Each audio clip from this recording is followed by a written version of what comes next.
Recorded. Somebody must have pressed record already. So, Thank you. It is May 22nd, 2025. This is a regular meeting of the Community Resources Committee, and we're opening the meeting at 3 o'clock in the afternoon.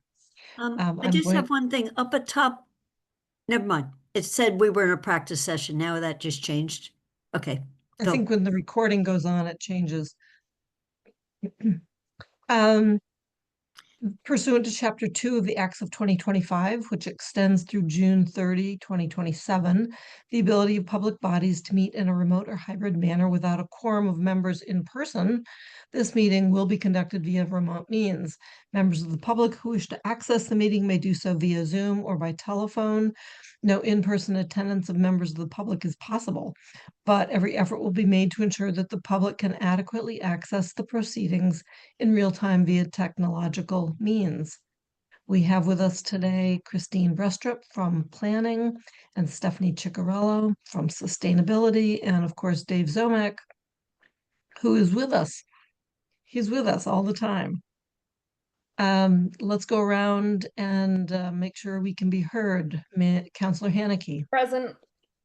Pam Rooney is present. Kathy Shane. Yes. And Pat DeAngelis. Present. Jennifer Taub is about 11 hours different than us, and she may try to come in around 4:30 as I expect to try to transition to the conversation about planning board and ZBA appointments about that time. So she may make an effort. It would be 4 in the morning their time, or maybe 5:30 by then. Okay, so we have no public hearings today. I do want to open it up to public comment. Let's see if we have 0 attendees. This is such a fascinating meeting. I can't imagine why people don't want to attend. There are no attendees in the audience. I think it's the time, 3 to 5. Yeah. It may not have been a good idea to change. I also find it hard to remember in the middle of the afternoon that I've got something happening. So yeah, I hear you. Thank you. I will also want to acknowledge that there'll be an opportunity for public comment following the discussion of the solar bylaw, which is item 4A. So if folks do come up by then, I will look to see if there are any comments to be made. Action items. So we are on solar bylaw version 13A. We had a clean copy in our packet. We had the hazmat rework that Pat and Councilor Haneke worked on, and we touched on it at the very beginning last week, and would like to come back to that. So the following is, if I can see where I wrote it down, is my intention is to work with the material that Chris Brestrup passed to us, and I want to make sure everyone saw that. And so look at that material first, and then come to the hazmat section. They are kind of related. Chris, are you up to walk us through what you, and Stephanie, yes.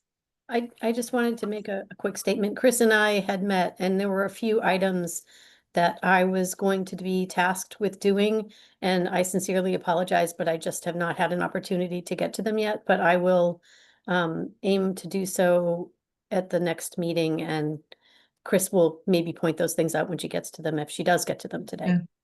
Okay, great. Thank you. You're welcome. So I will follow up on what Stephanie said with your permission. I went through the bylaw as it is annotated currently, and I made kind of a working list of things that still need to be addressed. And then Stephanie and I sat down last week and we went through that list and we parceled out things that I would do and things that Stephanie would do. So we're working on that list. And I also have been talking to Rob Mora about some of the things that I've been working on. So I can start talking now about what I've been working on if you would like that. Yes, and I think the material that you handed us or provided us was an update of the use table, which is a spreadsheet format, and then a couple of suggested changes to section 1704 and 1707. Mhm.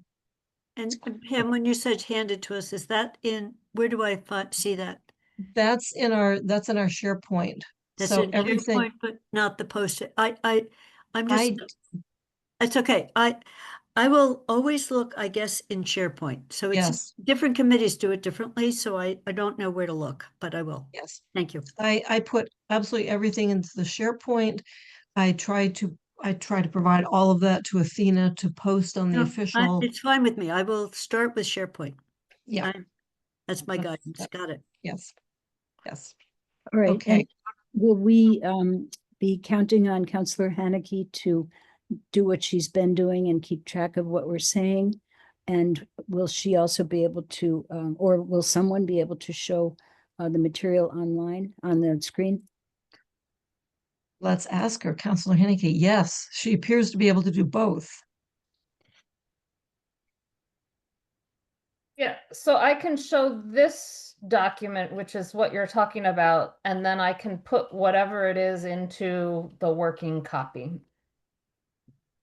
Okay. Wherever we decide it might go, if we decide it goes somewhere. Do you want to start with the use chart? That was, So that's up to you. That's up to you, Chris. Which do you Okay. think is the easier transition to? that's probably the easiest thing to talk about at first. And If you can bring Mandy, up you the can use chart. you find that?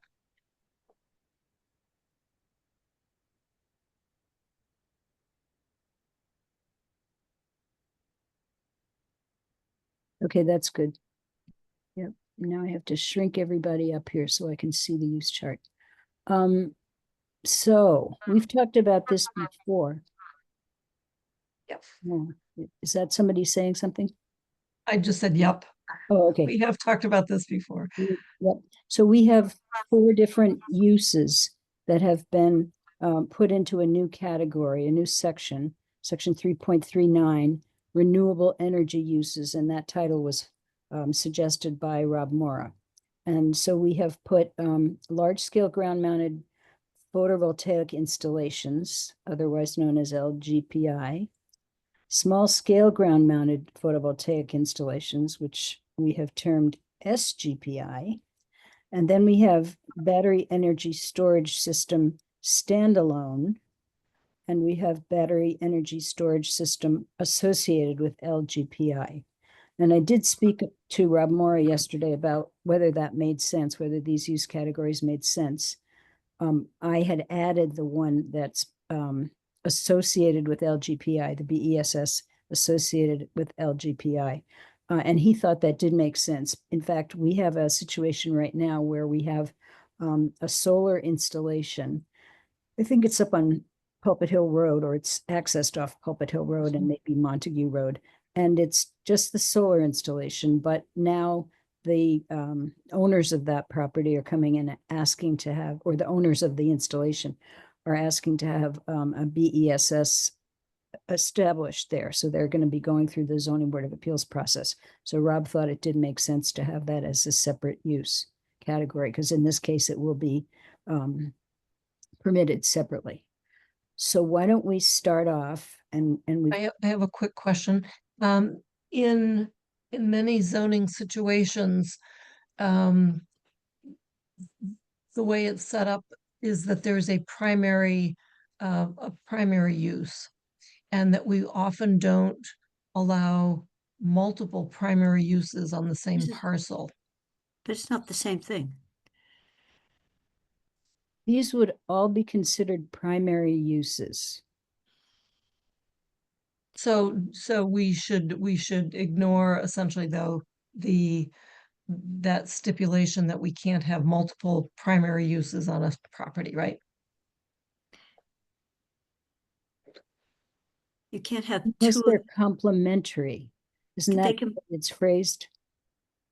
Yeah, it's phrased as complementary and not two of the same kind. Not two of the same thing. In other words, you couldn't have 2 large-scale ground-mounted photovoltaic installations. Well, Okay, good. some of them. It struck me and I thought I should ask. Good. It's Okay, an, so it's these an would all- it's an oddly worded phrase. The only reason I know a lot about this is it came up here, but, and the zoning law has never defined the word complementary, Chris. So at some point we might define what we mean. You can find it in the case law, you know, Mhm. but you don't find it easily otherwise. Right, so I think that Councillor Rooney's question was a good one, because large-scale ground-mounted photovoltaic installations would be one principal use, and then battery energy storage system would be associated with that, would be another principal use. But in my mind and my interpretation, they would be complementary because they would work together, but they wouldn't be exactly the same thing. So anyway, these are my suggestions, recommendations about how to permit these uses. So why don't we go through it? So for a large-scale ground-mounted photovoltaic installation, you need at least an acre of property. Otherwise, the thing wouldn't be considered an LGPI. So thinking about that and thinking about which zoning districts have, enough space to house these things, I'm suggesting that for the residential zoning districts of RO, RLD, RN, and RVC, and if you'd like me to go through what that stands for, I can do that. Those would all be special permits. So those are residential districts that are that do have a fair amount of space, except for the residential village center, but there's enough space there to have a small LGPI. And then over on the right-hand side of the page, we have the LI district and the PRP district. So LI is limited industry and PRP is professional research park. And there is definitely enough space in PRP. Questionable about what there is in LI. But yes, Councillor Rooney. I was looking at commercial and it occurred to me for any and all of these categories, I'm curious to hear why you thought that these uses would not be appropriate in commercial zones. To me, it felt like it was, sort of an industrial, commercial type, and maybe I'm interpreting commercial incorrectly.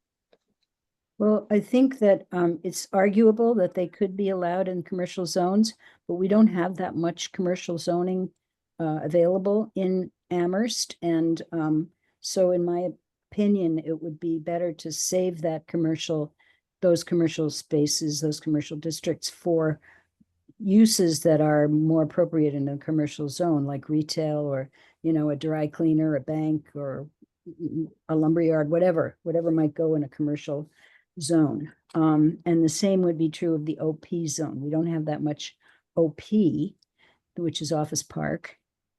So I just thought maybe we should save what land is available in those two zones for the uses that are more commonly found there. But you could make the argument that there's enough space in the commercial zone, certainly, that you could house one of these things. So if you wanted to make it as easy as possible to build and install one of these, then maybe you would open up commercial. That's a kind of a policy question that you all would have to decide on.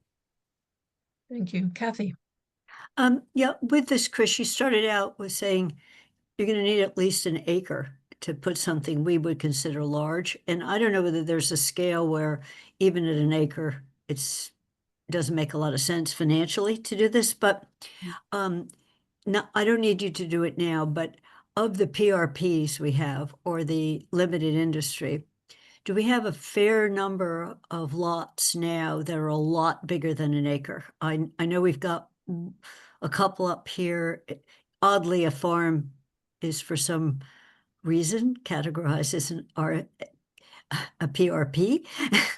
But, I mean, so it's just sort of a question of, this is in theory, but in practice, if we looked at our property maps, these are more likely to go in places that have several acres to offer, I think, correct? I would think so. In order to make it financially viable to build one of these things, it makes more sense to build it bigger than an acre. And the reason that we use an acre is because 250 kilowatts, I think it is, and an acre are sort of synonymous in terms of large scale ground mounted photovoltaic.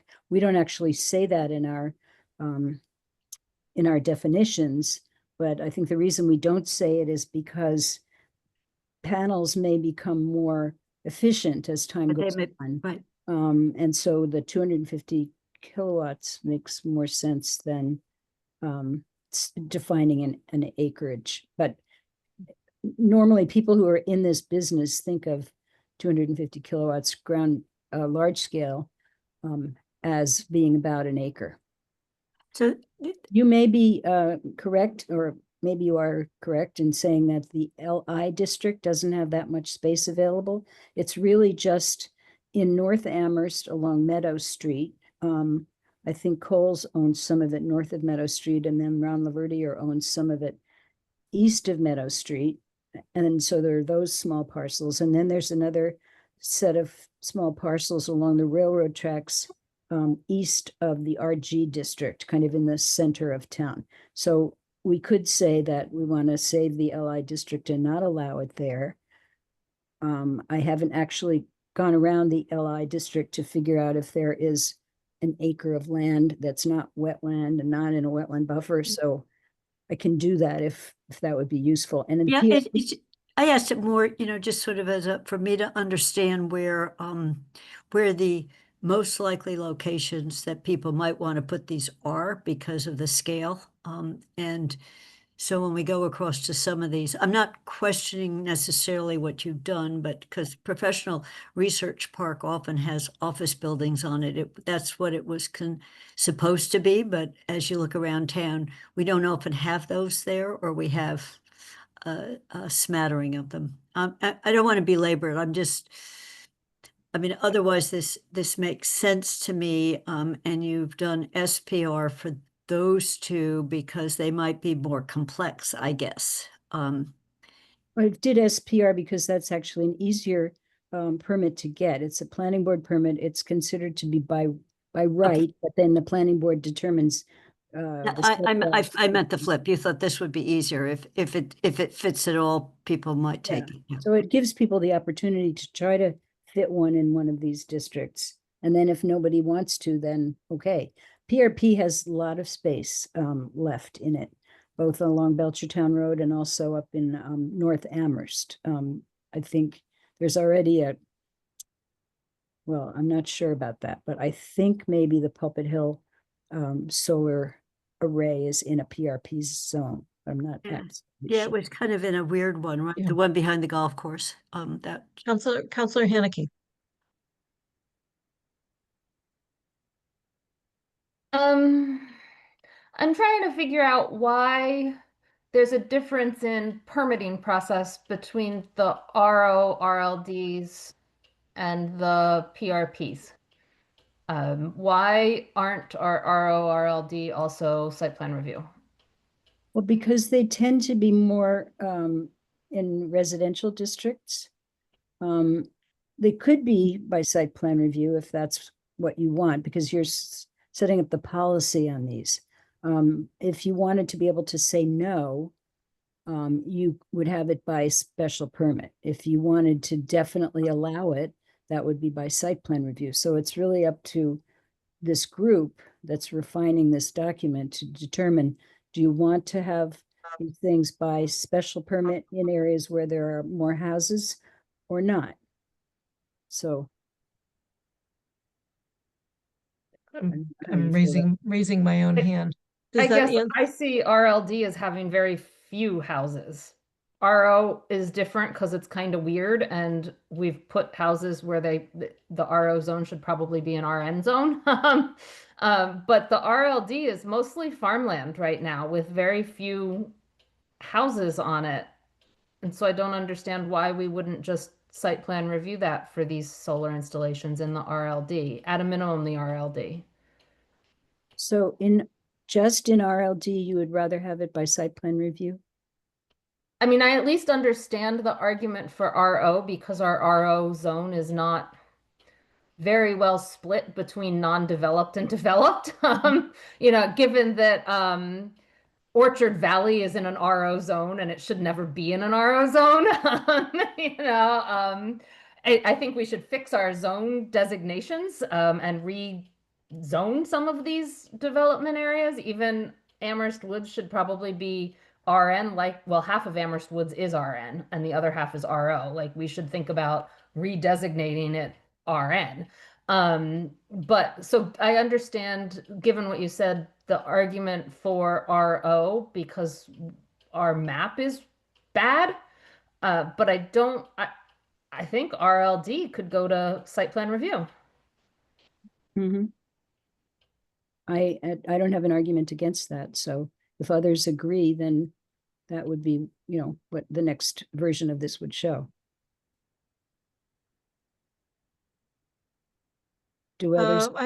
I'm trying to raise my hand here. I am not opposed to that. I think there would be, I was looking at it from the perspective, I think as Chris was laying it out, that these are purely residential districts. There's not anything other than residential. That makes it a little, that basically puts it in people's faces a bit more. The difference between RO and RLD, I could probably agree on that. But it's interesting when I look at Office Park, I know we don't have much of that, but we also haven't had any activity in the OP district, I think in years. I don't remember hearing anything happening in the OP, and also very, very little in the PRP. So I would be comfortable with the Office Park if there was interest in opening that up to at least special permit. Others, Pat. Thank you.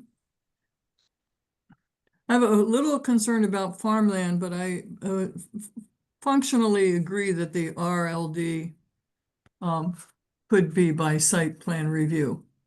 But I would like to see, what is it, the RO stay special permit.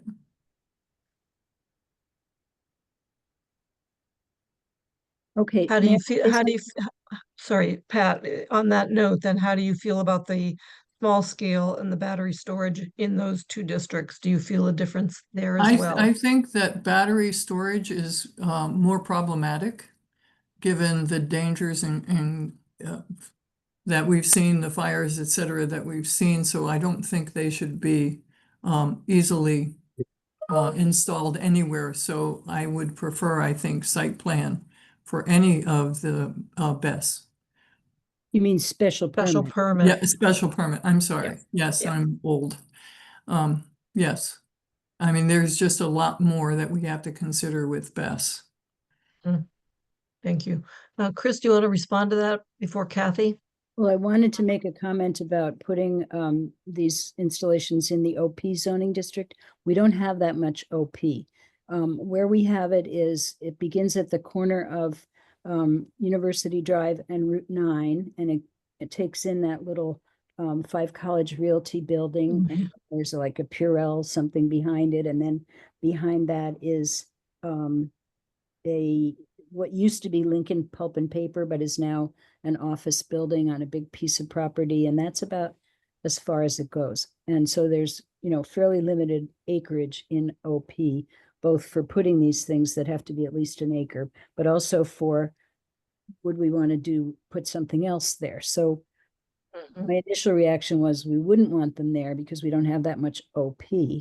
On the other hand, as maybe Pat pointed out, or maybe it was Pam, we don't use it for much. There's not much that comes in new for that district. So, again, it's up to you as to whether you want to switch that to SPR or not.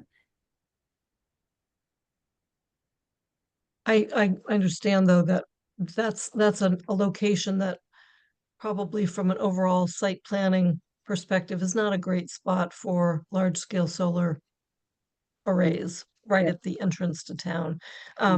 Kathy and then Counselor Haneke. Yeah, well, number one, I think your rationale on those was right, Chris. I wouldn't reopen them. There's not much space there.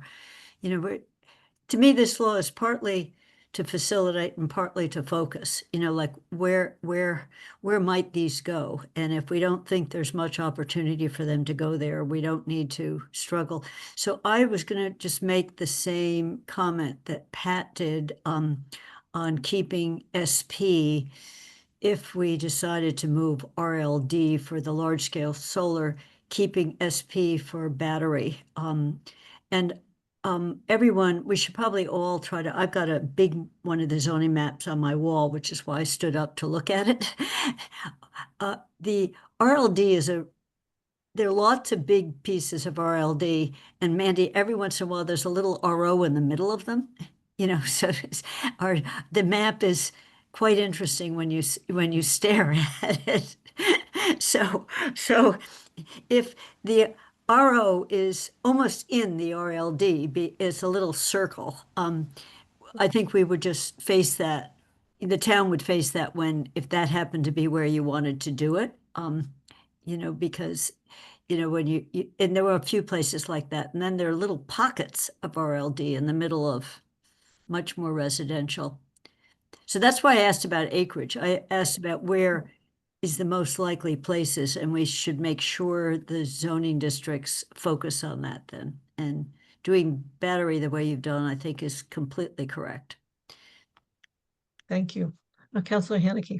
So I've been staring at the zoning map too and trying to find, I think if Chris is correct, and I couldn't find any other, that the only office park location is on U Drive. We just overlaid that in Yeah. hopes of getting other types of development, but most of the parcels on that are Cooley Dickinson and the extended Center for Extended Living or whatever it is, and one other, I think, apartment building on there. So it has seen some development recently, but it also is very much high use commercially. Maybe not considered office parky, but high value as it is. So I'm okay with keeping the no there, especially since we just overlaid a different district. And so I want to see what might happen with the overlay potentially there before I consider this. If we're talking about small scale, I think I need help with say my house, and I'm just going to use mine as an example, but I know there are houses in town that have not installed solar on their roofs. They've installed ground mounted solar for whatever reason. There's one at the corner near the South Amherst Common. There's one on Stanley Street that I know of. Are those projects considered a second principal use, or are those accessory uses? And then I ask the same for a parking lot installation of ground mount solar. Because you could imagine that that's two principal uses, parking and solar electricity generation. And if they're two principal uses, I want to see more site plan reviews, not no's.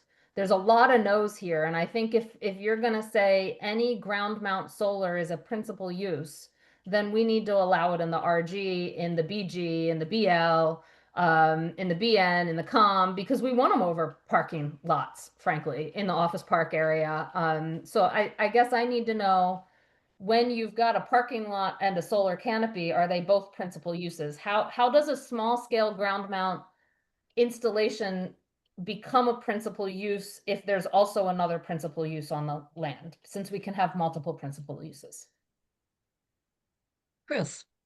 So there's a sentence under applicability 17.01 that says this article does not apply to systems of less than 250 kilowatts or roof mounted systems or solar parking canopy arrays of any size. Those are considered the roof-mounted systems, and the solar canopy arrays on parking lots or wherever they are. Yes, on parking lots would be considered accessory uses. And if you had a solar array in your front yard and all of the power that was created by that solar array was being used by your house, that would be considered an accessory use to your principal use of a dwelling unit. And we have a case of an accessory use to Hampshire College, that big solar array that's along Bay Road, that's just opposite Applewood and Atkins Farm. That is, even though it's very large, is considered an accessory use to Hampshire College, the educational use. So there could be a small scale ground mounted array that isn't associated with another use, and that would be a standalone principal small scale ground mounted. Does that make sense? That makes sense. I worry it, and I've always looked at the 1701 situation that the language there as, because 17, right? Well, it's now going to be like 18, is about large scale ground mount solar. And so I've always looked at the solar installations on parking lots to be referencing solar, I mean, of course the article doesn't apply, but the use table is not the article, number one. And so when you talk about solar installations on parking lots, that sentence, I've always deemed that as referencing only solar installations, parking lot installations that are above an acre or 250 kilowatts, because otherwise they would potentially fall under this one. So should a sentence like solar installations on parking lots shall be considered an accessory use be pulled out of this article and put into the accessory use section of our zoning bylaw? Because no one with small scale ground mount solar is going to be looking in the large scale ground mount solar section for determining whether it's an accessory use or not. Yeah, I think it might still be worth it to have that sentence in the large scale, because it says the large scale does not apply to these particular cases. Yeah. And then I am intending to write some sentences about accessory uses and make that clear. But to give you another example of an accessory use on a parking lot, we just recently permitted the Fort River School. So the new Fort River School building has a parking lot, and that's going to have a solar array on it. I'm not sure how big it is, but it's probably not an acre. Maybe it is. But anyway, it was approved under site plan review as part of an accessory use to the school building. So I think that might give you an example of a case where, there wouldn't really be a separate permitting process for a solar array. Well, if the building is already existing, if the school is already existing, it's got an existing parking lot, and then you wanted to add a solar array to it, it would be permitted as an accessory use to the school. And if it's built at the same time, it's considered all part of the same permitting process. Does that make sense? Yeah, I think what I'm hearing is a solar installation is only a principal use if basically it's the only thing on the property. Yeah. That if there's something else on the property, the planning department is going to consider it an accessory use. If the power is directly related to that other use. In other words, if you have a solar array on your property and you're sending the power somewhere else and you're not using it for your principal use, then it would probably be considered another kind of use. It would probably be considered another principal use. But if you're doing what the Fort River School is doing or doing what Hampshire College is doing, then it is considered an accessory use because they're using all the power that's coming out of those panels. So Kathy, and then the follow-up is, do we need an item in the accessory uses section that actually addresses this in a little more detail? Kathy. I was going to suggest something different, Pam. If I think of our zoning bylaw as already hard to read, but what I'm suggesting is a complex, and it's small scale. If it had an asterisk and right down below, it said, this is where it's freestanding ground mounted. If it's on a parking lot, you know, something that explained accessory use right there, that you didn't think that you had to go, separately. And I haven't seen very many of them, but up the road a little bit, I think it's in Leverett. There's, who knows what they're associated with there, but I bet there are 15 ground mounted solar panels on grass that aren't near any house. So they belong to somebody, probably the house up the hill. But that might be one of these. It's not on a parking lot. It's not on anything else. There's nothing else there. But just to make it clear that we're not setting up a whole new process for something that, as Mandy said, we want them to be on parking lots or, yeah, that's all I want to say. You know, there aren't too many people who put canopies over their driveway, you know, at the homeowner level, but you could imagine maybe some apartment buildings might put it over their parking lots. Thank you, That Chris. was my entire thing. And just the one other thing, Pat mentioned battery energy storage system should always be SP. And I'm looking all the way across the row. It's SPR under the LI and PRP. I think that should be changed to SP because of the concerns about it. So I didn't want to, they don't have to, the two things don't, large mounted and something don't have to go together. So if you went to SP for large mounted, SPR, I would still leave it SP for battery all the way across. I just didn't want to overlook that it converts to SPR way over on the, thanks, Pat. That I just was staring at the little table here. Chris. So I just wanted to understand what Councilor Shane said, and then I'll make my comment. But so Councilor Shane would change the permitting from SPR to SP in the LI and PRP districts for battery energy storage systems associated with large-scale ground-mounted. And I guess that's okay, but recently the Eversource, which tells everybody what to do, says if you have a large-scale ground-mounted photovoltaic installation, you have to have a BESS associated with it. So if the power company is requiring this, then it seemed to me that the BESS should have the same permitting structure as the principal use. That was my line of thinking. But Chris, does that mean every new large scale will come with BESS? That's my understanding. Okay, because that changes the way I think about the first line then.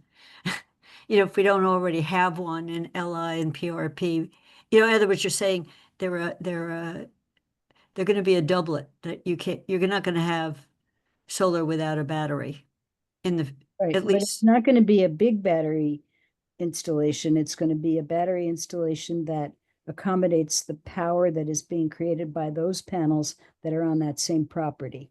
And the other type of BESS, the standalone, can be enormous because it's not just taking power from, you know, a certain area of panels. It's storing power that's coming from the grid. So it's going to be bigger and more potentially, you know, Okay, dangerous, if you want to use that word. I see Pat's hand is up, you know, my Well, sense yeah, of. Pat and then Councilor Haneke. Yeah, my question, sort of a clarification here, Chris, because every large ground mount, you know, photovoltaic LGPI is not in even, let's take Hickory Ridge. Okay, and I believe that it would be one kind of easy, maybe I'm wrong, to put a battery energy storage system there. If you take Shutesbury Road, which is in the woods, which is where there is no easy access to water, which would be needed if there was a fire for cool down and et cetera. And we're talking about chemical, fire retardants soaking into wells and stuff. So it makes me a little uncomfortable to just say, well, it's site plan review, because now it has to have, because if a site is good, and I don't think the Shutesbury Road project is completely off base in terms of its, it could become a reasonable siting area with a few modifications. But it is not a safe place for a BESS. If there were a fire, it completely endangers forested land that goes all the way up through Leverett.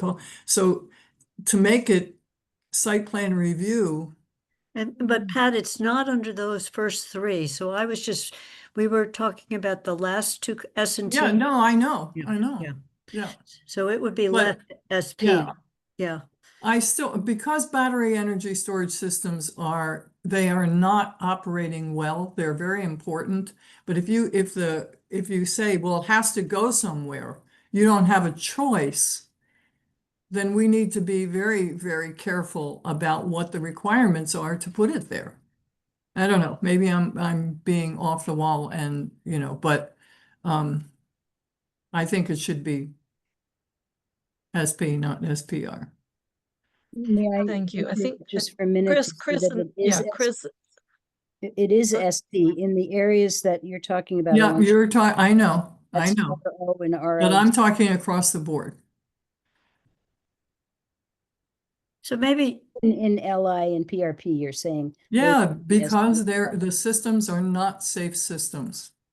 And then I think you would need to say that the installation itself, the large scale ground mounted, whatever, needs to also be SP, because Mhm. it doesn't make sense to allow this large scale thing by site plan review, and then the other use that's going along, It Mhm. has to Yeah, I go see what you're saying. another kind of permitting it. It wouldn't Yeah, work I in see a what you're saying. practical well, way. now that you're saying that they're linked, that changed the way I thought about it, because I mean, the one up here by behind the golf course, it doesn't have a large battery energy storage system. And when they started to talk about one, it became clear where it could go mattered, both for the noise it generates and how near it's to a house. They do have converters out there. They have buzzing things that buzz along all day long, but they don't have a large BESS out there. Counselor Haneke.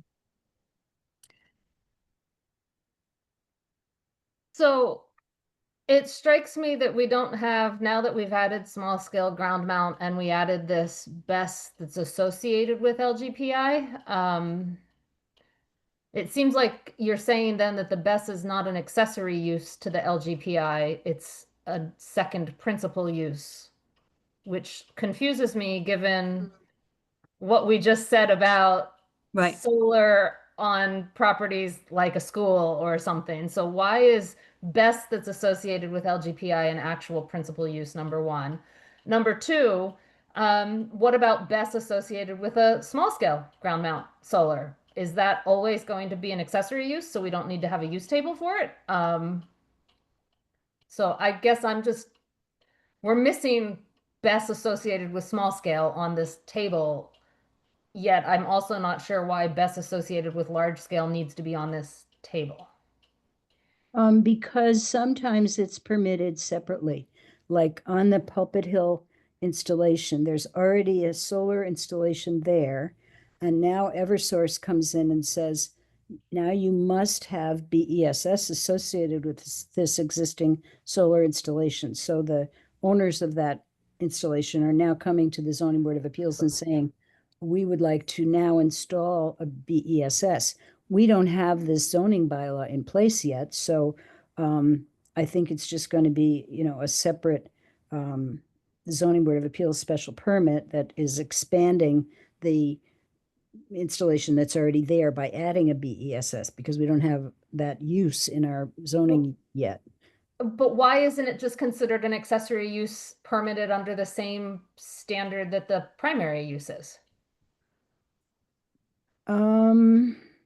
I guess in the case of Pulpit Hill, it could be. I think That's the a little building, bit the of a- building commissioner hasn't made that determination. I guess I'm struggling with how is BESS an associated BESS associated with LGPI a principal use, whereas LG or SGPI associated with a parking lot, not a second principal use. Like that, to me, it doesn't make sense that one is a principal use.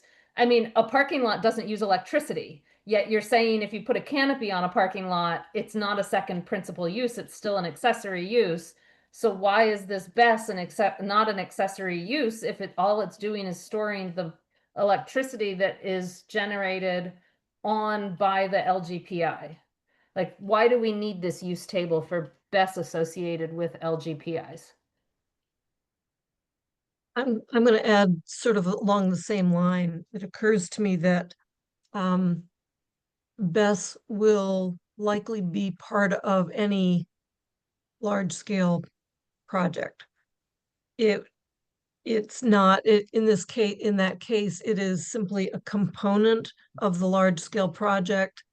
It requires careful siting, and it is in fact kind of an accessory use, an accessory activity to the primary project. Maybe that's how it's described in the asterisk notes below. In the case of Pulpit Hill with an existing solar field, I can see coming in and asking for a permit for the BESS, but again, a little bit like Hampshire College, it feels that too would be accessory to the solar array itself. Small scale mounted systems, I can see that being a separate principal use if there's nothing else happening except that field. In most other cases, it feels like all of these single or two or three panels or a canopy over a parking lot all appear to be accessory. And the question might be then, do some of these things need to go into an accessory category directly? Given all of that, how do we maintain awareness that this accessory element is a very critical part of and needs special care for permitting? Does that drive every one of these large scales, into the special permit category just because we know it has BESS? My gut feeling is that, yeah, I mean, that in a way that component drives much of this into a special permit rather than site plan review. Chris?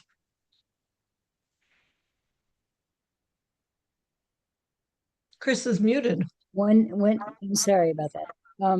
When someone wants to build something, the person comes to our department and usually talks to one of the inspectors.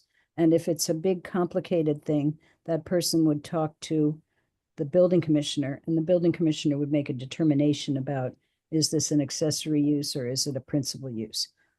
These things here on this use chart will guide the building commissioner in making a determination. So it's not like, somebody has the zoning bylaw in his hand and he sees what's in the use chart and he knows exactly what he's going to do. He has to confirm what he thinks he needs to do with the building commissioner and his department in order to know how to proceed with permitting. So, you're making comments about different types of installations. In the case of the Fort River School, the principal use is the school building.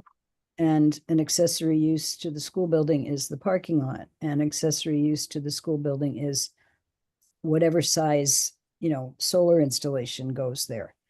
And I don't think it's going to have BESS. I think it's just going to be by itself because there's no need to store the power. It's being used directly by the building.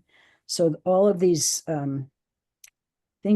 situations are different and would have to be thought about carefully by the building commissioner to figure out which category are we in? And we do intend to write some narrative about these uses as accessory uses in a separate article of the zoning bylaw, which is Article 3, or excuse me, 5. That deals with all of the accessory uses. So, we'll be thinking about how to describe solar installations and how to describe BESS as accessory uses, but we haven't done that yet. Does that help? That's very helpful. Pat, you had your hand up.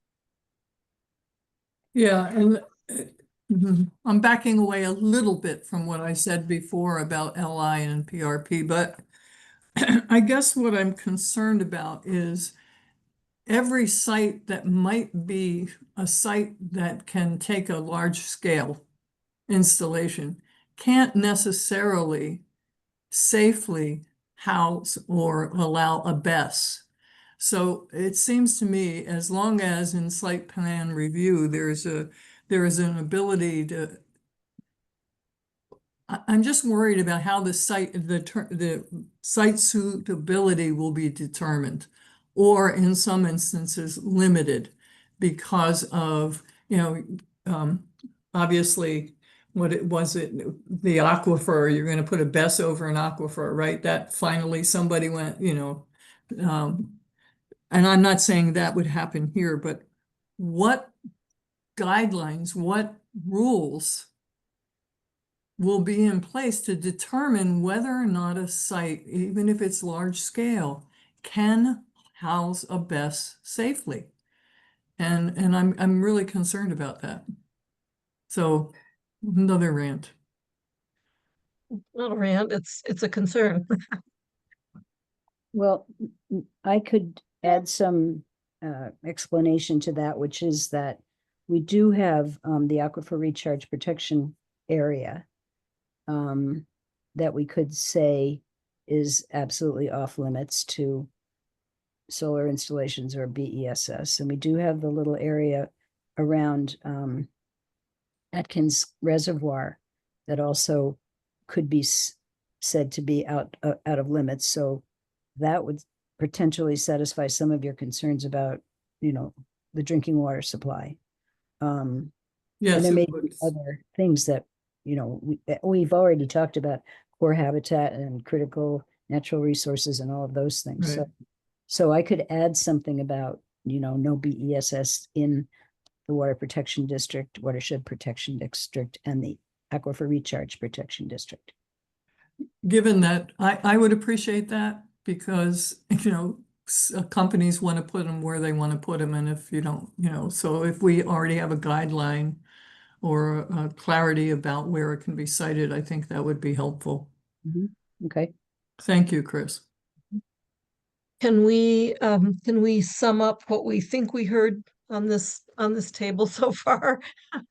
Mandy, was that your hand going up? Yeah, the Okay. no in the ARPs, is that for standalone BESS or BESS associated with LGPIs too? Say that again, please.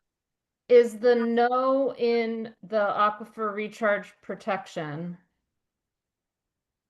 Oh, which doesn't just show for on the standalone BESS, or is it for BESS, also for BESS associated with LGPIs? I think it needs to be both. Maybe Yeah. what we need is the next time to have a map that shows these two areas. Well, actually, you do have a map. If you go back to when I started talking about drinking water protection, drinking water supply protection, that was a few sessions back, and there were maps that were supplied to you of the Watershed Protection District around Atkins Reservoir and the Aquifer Recharge Protection District that is around Lawrence Swamp.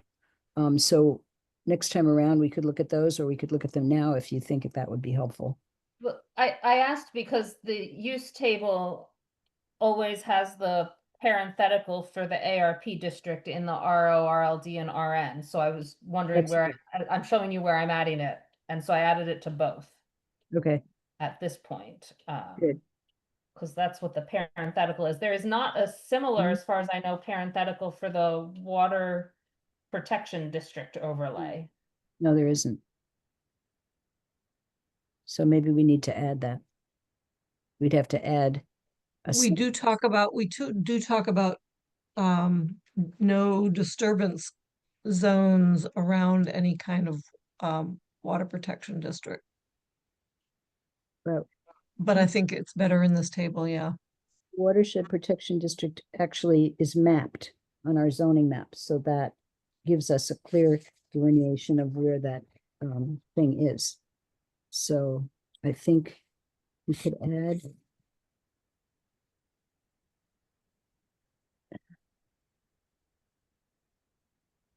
It's just in the RO, RLD?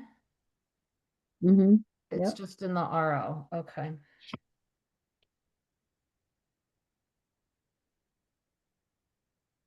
And I'm comfortable with leaving commercial and office park as no's. I understand the desire to have a higher and better use than solar panels and BESS in those areas.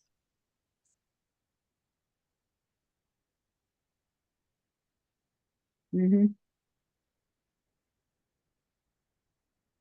Okay.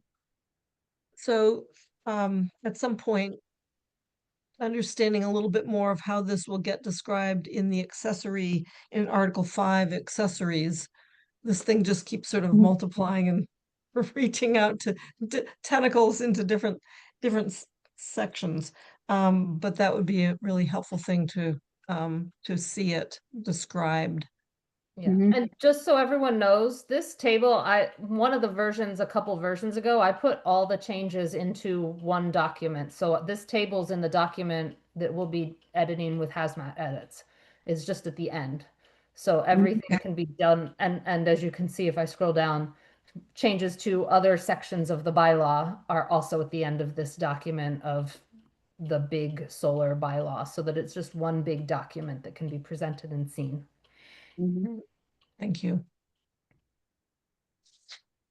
On that note, do we want to talk about, thank you, Chris and Stephanie, for this table. It's not a clear path. But that was a good conversation. I think I just want to jump in and say all the credit goes to Chris. Okay, thank you. Thank you, All Stephanie, the for blame saying that. too. And thank you, Chris. Okay. Chris, do you want to talk about your suggestions to, and I'm not trying to lose track of hazmat. These seem fairly succinct. Do you want to talk about your suggestions? Yeah.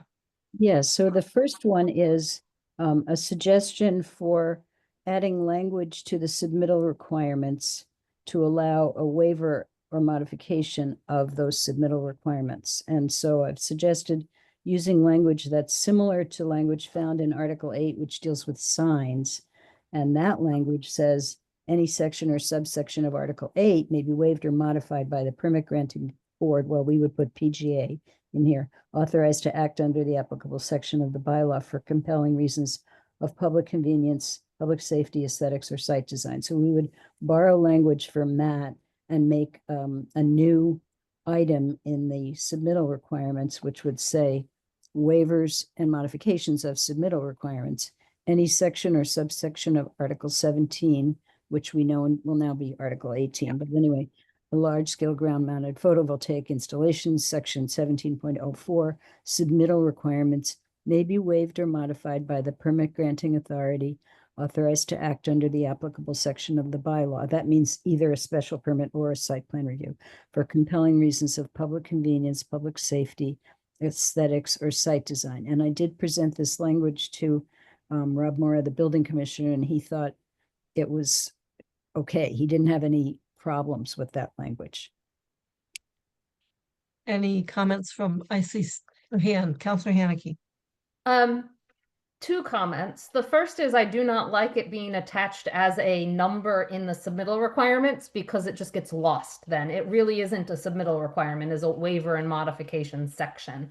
In Article 8, it's its own entirely new section. So I would call all the submittal requirements like section, right now it's 1704 point, what do we do it? 17.041 and then numbered after that. And then this one I would do 17.042, I guess is how our zoning code is labeled.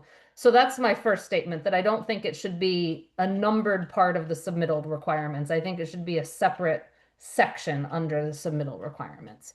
The next one, I have a problem with waiving a submittal requirement, and this comment goes more towards the next request. Why would you waive a submittal requirement for aesthetics or site design? I understand why in the next section you might, but this is what you're submitting. So why would you say you don't have to submit X thing because of aesthetics? Or I guess I don't understand this list of compelling reasons for why you might not submit some of the stuff in our submittals. I think you could say, you could leave out aesthetics. Public convenience might be something you want to consider. Public safety might be something you want to consider, and site design. Or maybe you leave out site design and just include public convenience and public safety. But there has to be some reason why you would waive the modification, why you would waive the submittal requirement. And the standard Public language that we use convenience throughout. is cost, where does cost fit into this? We never consider that.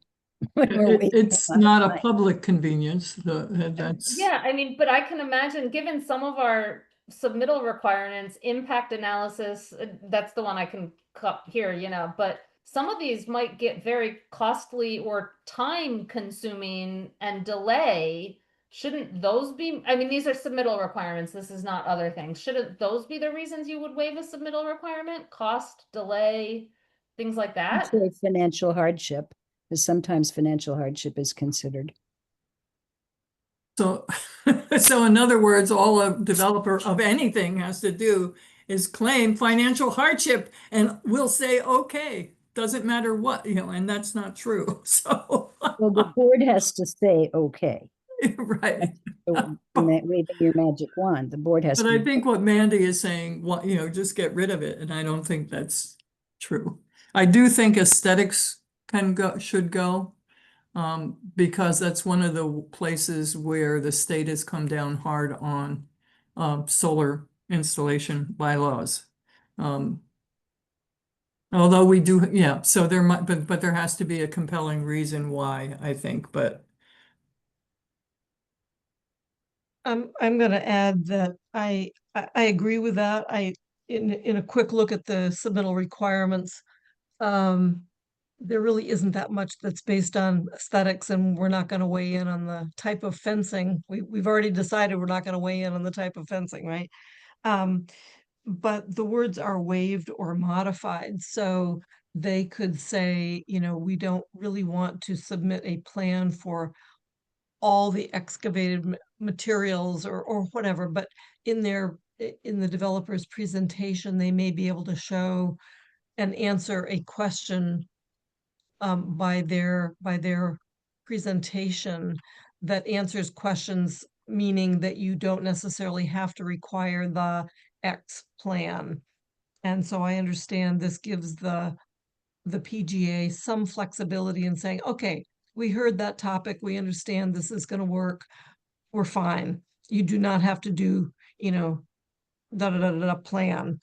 So I think it's there may be fewer situations where you waive something. But again, there could be a strategy for installing these systems without having to scrape the ground, without having to bulldoze the trees. You know, who knows what's coming in the future. I think I appreciate having this this paragraph, and I agree with Mandy that it doesn't want to get lost. Are there any other elements of that should be removed or added?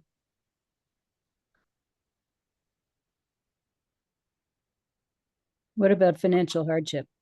So I've put financial hardship and delay in there.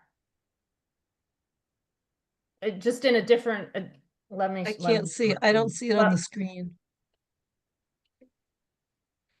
I'm working in two different documents so that we have Okay. everything in the same document. Okay, so you've taken it from Chris's, what was on the screen to here. To here. Okay, Yeah,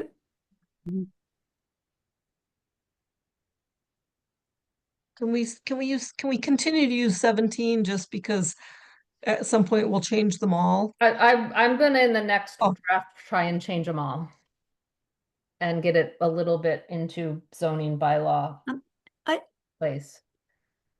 Kathy, I think adding the words financial hardship, unless they appear throughout our zoning document, is not a good idea because you would have to define it. Yeah. Clearly, every single one of these affordable housing projects has talked about how long it took them to get through special permit, that that was a costly process. So I think it's a bad idea to add that. I think public convenience, public safety, those all need definitions too, but I would not add the words financial hardship to this. Pat, It's just, it's all over the place. I mean, if you, these are typically big outfits, right?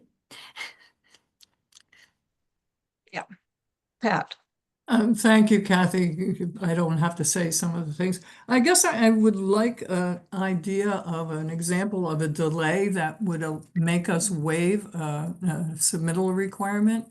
Because it does seem to me that I wish we had had that on the library. But we don't. And so why would we add, what is it? How would that work? So I guess I think- I'm thinking we have some submittal requirements that are things like, let me see if I can find one.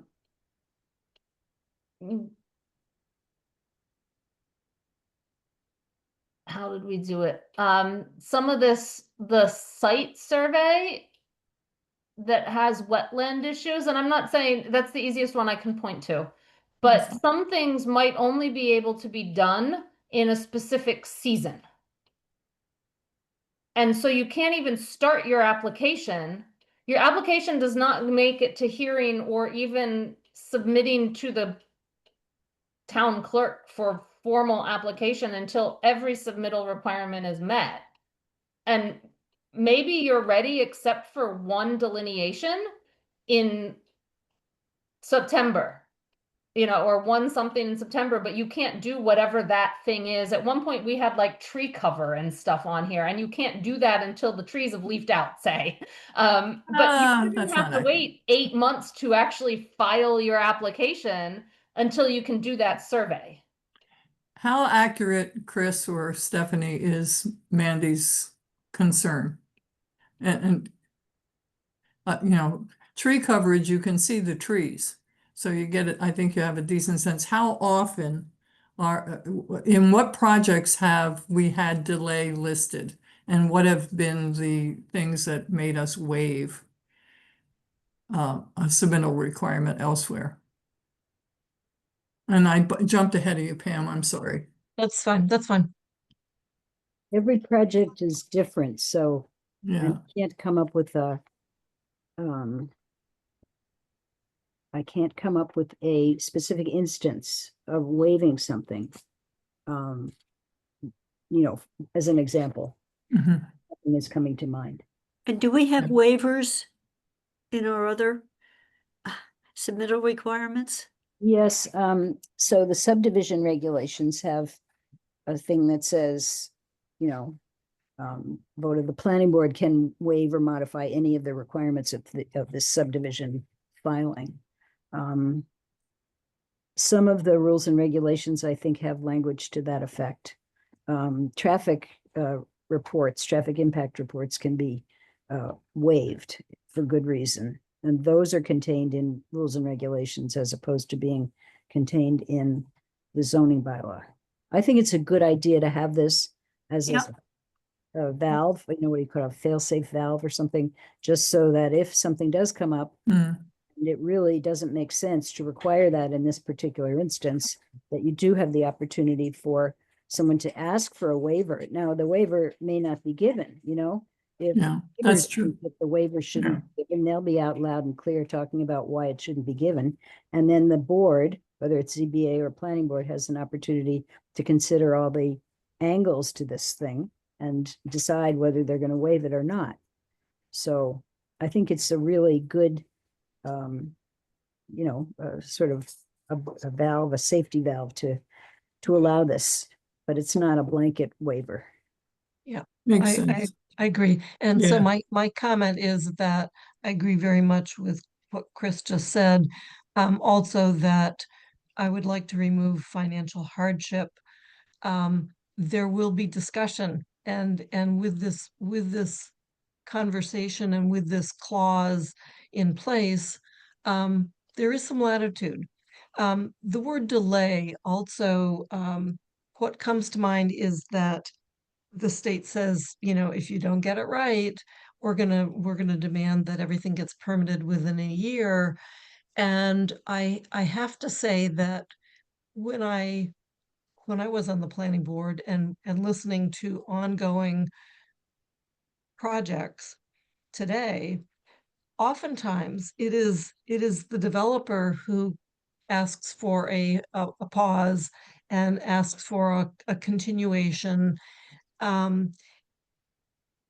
It is sometimes, or the board says, you really didn't provide the submittal that we asked you for. You really need to provide that information. I don't think there's much on this list that is irresponsible request. So the delay is often not on the part of the board or the town. So I think I would personally prefer to take the word delay out also.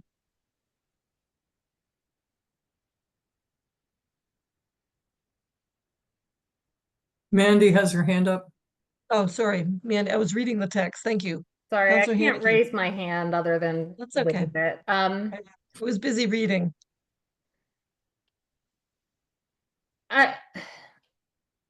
Why are we listing what the compelling reasons are? None of them are defined. We're at disagreement as to what compelling might be. And what is public convenience? What's public safety for a submittal requirement? I mean, we're not talking about, this came from a sign regulation where it was the sign itself. And so, yeah, maybe the size of the sign might need waived, the limit on the size of the sign because of a public safety issue, right? But we're talking about what you submit with your application. So I'm trying to figure out how public safety would be involved in, yes, I don't want to submit X, Y, or Z. I'm trying to figure out what public convenience means with, I don't want to submit, if you go up here, hey, don't make me submit a soil plan for public convenience. What does that mean? Or I don't want to submit an acoustical engineers of the noise, that documentation of noise level for public safety or for site design. I guess I don't quite understand why, and if delay isn't a reason to say let's waive this submittal requirement, why is public safety, site design, and public convenience even being left in here as listed? Why can't we just say then at that point for compelling reason, period? Let's ask Chris. So I would, and then I have two other things to get rid of that I want to get rid of. So this part here, I would get, well, not the reason, it took the reason in that I didn't try to, but I would stop at compelling reason.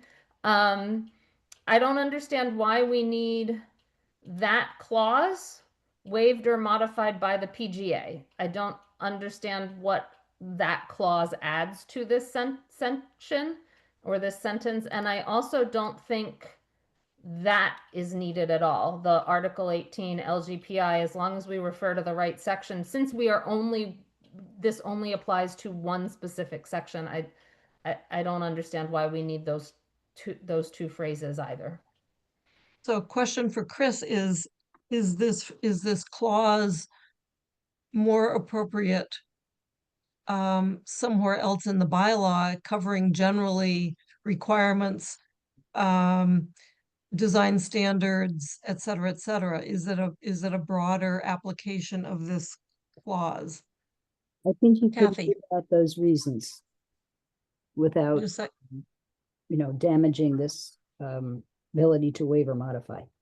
Because there are probably more reasons, and maybe some of these aren't really applicable.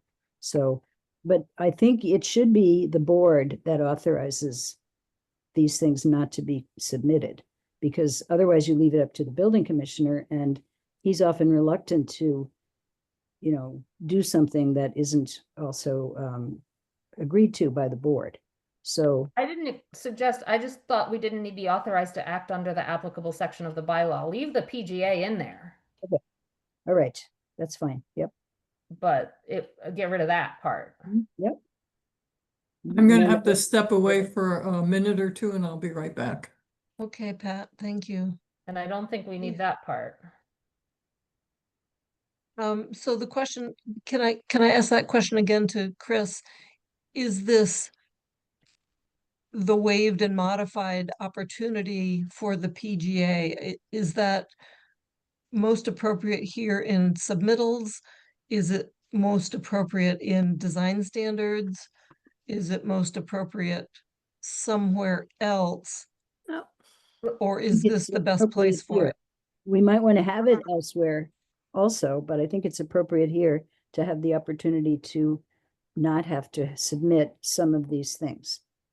One or more of these things. That right now, it only applies to submittal requirements. That's right. And you could have the same language somewhere else if you also wanted to allow waivers or modifications of that particular thing. Okay, that to me seems a little redundant, but Kathy. Okay, so I like Mandy's simplifying it, because as soon as we tried to list what a compelling reason might be, we have a definition problem. And my second thought, although I must admit, as hard as I've tried, I cannot read the document that you all are working off of, because I don't know what has already been changed, is agreed on, what is, since everything has a comment. However, I think if we have specific things listed under submittal requirements or design that we think are iffy, are cumbersome, are burdensome, we should remove them. So that we should, this waiver should be relatively rare, rather than people are finding it extremely difficult to do whatever. So that I just want to, when we get all of this written up in a way that's really easy, we should go back and look at it again to make sure we don't have pieces that are going to come in under this waive for compelling reasons because people raise it as they can't do it because of X, Y, or Z. That's just that's an observation. And Mandy, on the wetland thing, there was the Conservation Commission up here was able to walk around a property that wasn't in the raining season and look at the type of plants that were growing and determine that there was a wetland. There's season doesn't have as much to do with that determination. So this is just, if it goes other places, I have the same thing. For here, I'm fine with submittal, on how big. If the MSBA had been willing to take a few fewer documents, we wouldn't have been giving them 500 pages of report every time we submitted as design team.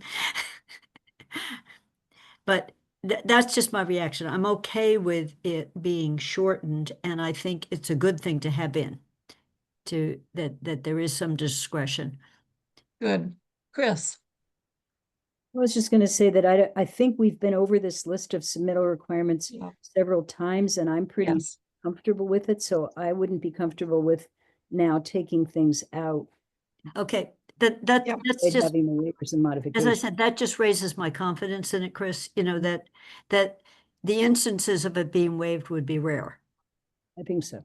Yep, good. Okay, good. So it's 4:20. We still haven't gotten to hazmat. But we have the dimensional standards section that Chris is suggesting, and that is It's on a Chris, different- why don't Keep you going, explain? keep going, keep going. So I spoke with Rob Moore about this yesterday, and he was not comfortable with putting the taking dimensional standards out of Article 17 or 18.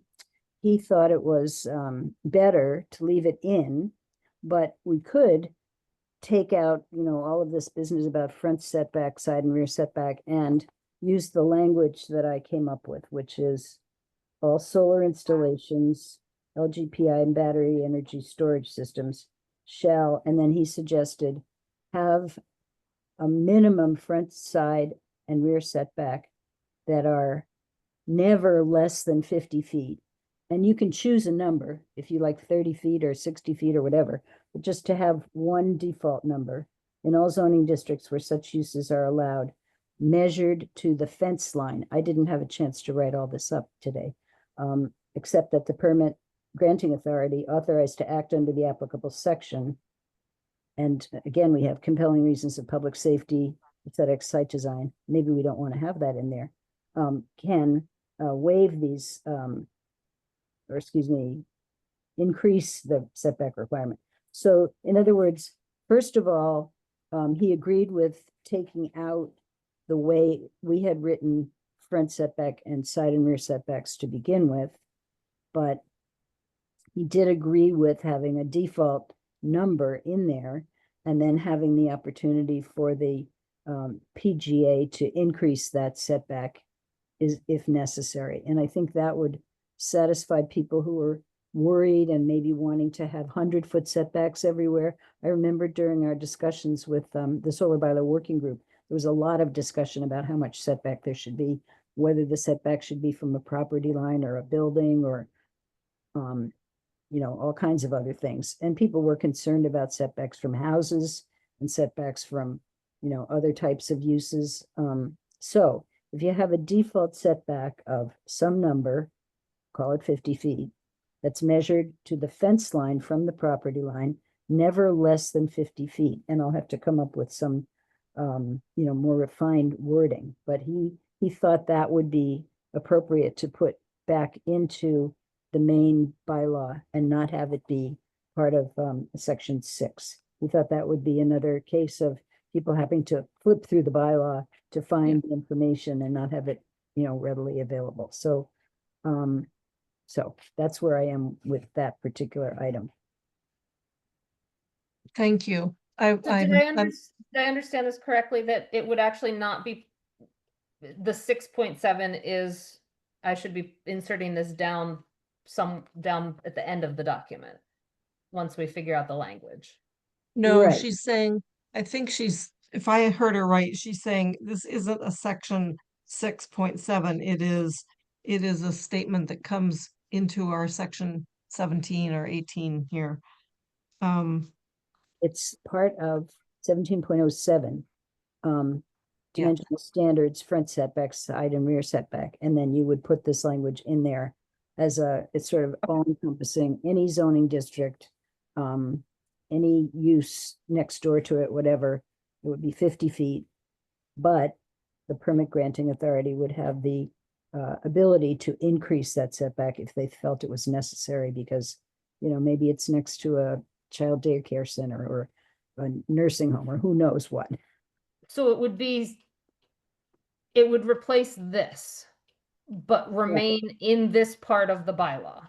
Yeah, you would still have section 17.07 dimensional standards, and then you would have this paragraph. Okay. And I can read the paragraph to you if you want to go back to what I had suggested in the first place, and we can make changes to it now if that would be useful. So I have questions about what you proposed, but So do you want me to, well, you would just go to the document that I submitted to Councilor Rooney the other day. Yeah. Um, this is it with some things you just talked about added. Okay. So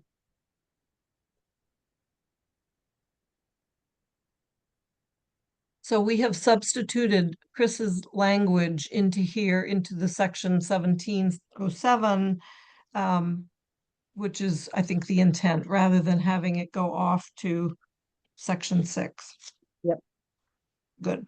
and I can also say, just so you have some reference to the 50 feet, the Hampshire College solar installation has a 25-foot setback, because that was the setback to structures that was required in that zoning district at the time that was permitted. So I think it was the planning board who approved that, and they were comfortable with the standard 25-foot setback.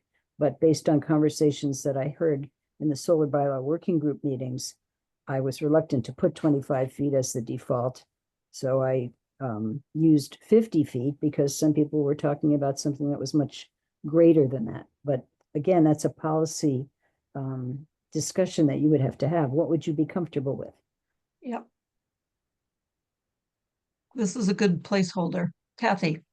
Just if Mandy keeps scrolling, this language also replaces, if you scroll down, we've got, oh no, it's gone now. It was side and there were a Yeah. whole bunch of, I very much like this simplified language. Used to So have, Chris, does the wording for now labeled 1807, does that read as you were, Counselor Haneke? Yeah, I have a problem with the list again. Particularly the aesthetics list. Aesthetics on there. Our regulations for solar are only supposed to be for public health, safety, and welfare. I don't think aesthetics should come into what the setback is at all. I don't know what public convenience has to do with setbacks. I get public safety. I even get site design, but I don't get aesthetics at all. And I'm struggling to understand how public convenience would require an increase in setback. And I'm also concerned about a blanket allowance of an increase without a maximum setback listed. So I don't, I'm kind of not really, this doesn't necessarily sit with me where the only waiver is to increase, not decrease, and there's no maximum listed. Okay, Kathy? well, in interest of sometimes getting to a period on a particular item, if we said compelling reasons of public safety or site design, and in no instance, this would be limited to, and is 100 feet enough, something that was already in there. I'd also, public safety, if it isn't, if public convenience means that a fire truck can get in, a police car can get in, there's enough place to walk. So that would be the one thing I could think of, Mandy, that we're in an area where that's where people, it's a narrow street and people have to walk on the grass, on the grassy area.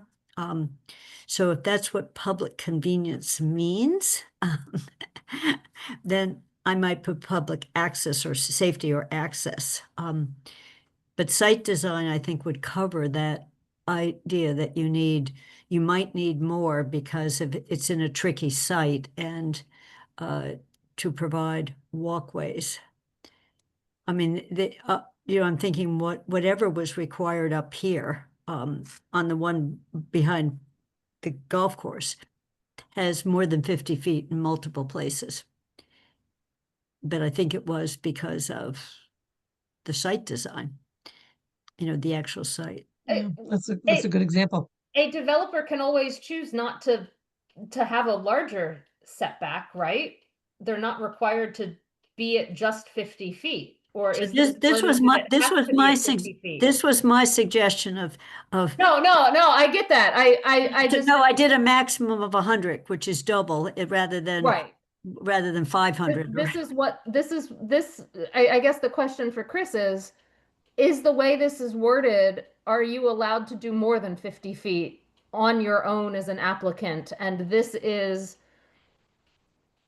the PGA can say you must do 75 feet against sort of the will of the applicant.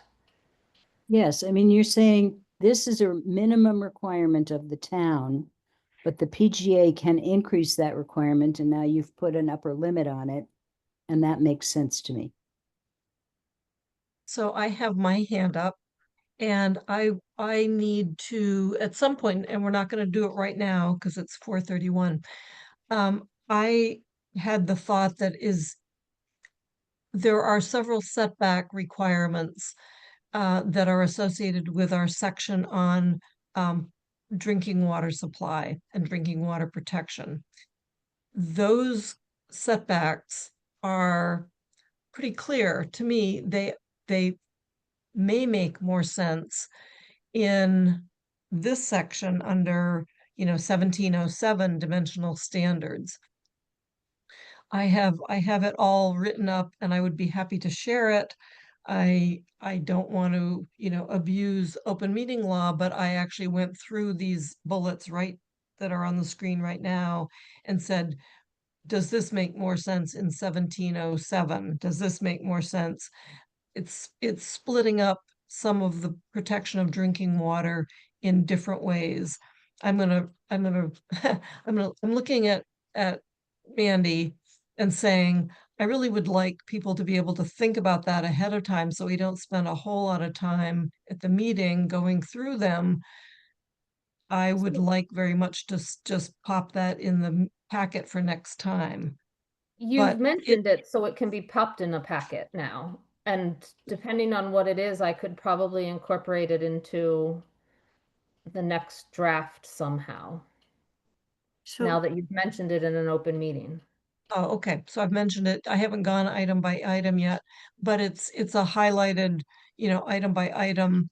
And I think it's worth thinking about, but it goes to this conversation that in fact, the PGA may say, oh, there are 10 private wells right here. The minimum setback really needs to be X. I think you forgot about that. You need to push it back to address the no disturbance requirement. Pam, I raised my hand, but is your suggestion, so I'm just trying to understand it. These are all dimensional. We had one simple clause up in the other one. Is your suggestion that we'd have something called dimensional, and then it would be the general dimensional, and then it would be the specific to these others? So you'd pull them Yeah, out of water? Yeah. And so that would be a structural change, but it wouldn't lose the specifics. Right. would It's just be moving items from, yeah. And so it came to mind when Chris was putting this forward as, the idea that we might be able to eliminate most of everything that was in the dimensional standards. And I said, well, is that it? Do we really want to lose that? So I appreciate the work that was done on this simplified statement. But I think at this moment, I'm thinking I wouldn't want to say specifically, you can't increase it to more than 100%. I think we need more discussion before we lock in. Can I, the way of not hamstringing ourselves, would be in one of the other things we said, except for provisions on water management, see below.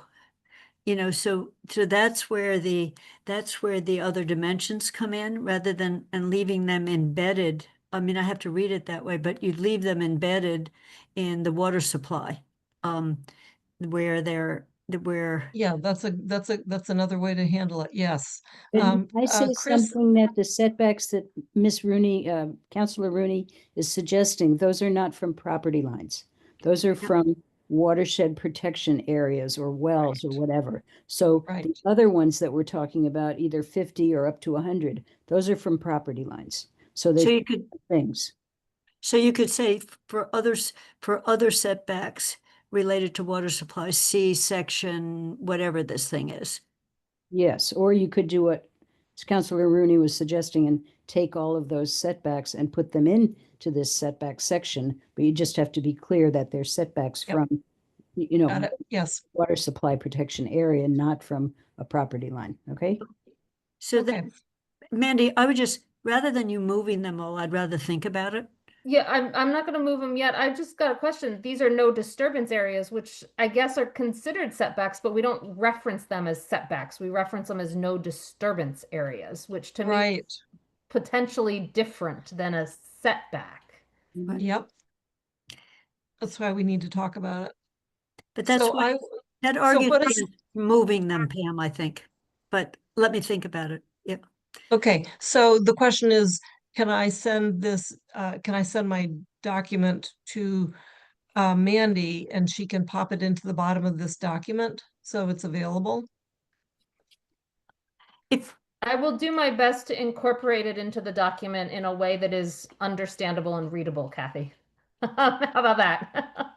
Excuse me, it's kind of a wholesale distribution of the elements under drinking water. So it really needs its own discussion before we Wouldn't it start make more moving them sense? around. my thing is leave it freestanding and have us all look at it. That's right. I mean, Yes, You I- should just make- put it in the packet for today then. But absolutely put it in the packet, but I think incorporating into this just makes reading this really hard. But you've got Yeah. a whole sail thinking about something. And then Yeah. you can even put, here's some things I've been thinking about and the reasons why, since you've already talked about it, and we get a document. And I'll it put it can, in the packet. We'll put it in the Yeah. packet for next time. Okay, it is 4:37 and we have until 5 o'clock today, which is great. It doesn't end at 4:30. I want very much to transition. There's Jennifer. Jennifer joined us at 5 in the Hi, morning I or can hear something her you. time. Hello. Thank you. We just switched topics and we are going to talk about the opportunity for planning board and ZBA appointments. The quick report, and then Jennifer can give you all the details. The quick report is that we have 6 CAFs in hand with interest for the planning board. There are currently on the planning board 2 members whose terms expire who have expressed interest in being renewed. There is 1 vacancy that needs to be filled, period. Well, we have Um, technically 3 vacancies because the renewals don't get any Yes, preference. yes, I did say that. There are 3 vacancies Yeah, they and don't there are automatically 6, get and returned. there are 6 CAFs in hand. Jennifer, do you want to add anything to that? No, the only thing I would say is 2 of the applicants checked off planning board and ZBA. Do you remember which ones, Jennifer? I'm sorry. Yeah, am I allowed to say? Not right now. No, Yeah. okay, I'll go back and look. That's fine. Pat, Yeah. you can look in the packet in our SharePoint. Yeah, and on the Yeah, spreadsheet, no, yeah, yeah. you'll see it. Don't worry. Given that we have 6 names who are interested in the planning board, I'd like to make a motion that we vote a pool sufficient to allow us to go forward and take the next steps toward interviews, which would be on the 12th of June. Jennifer? No, I was just going to say that, you know, as we discussed at the last meeting, all the applicants have been asked, and it's been, if they would hold June 12th and June 26th, and they were all able to do that.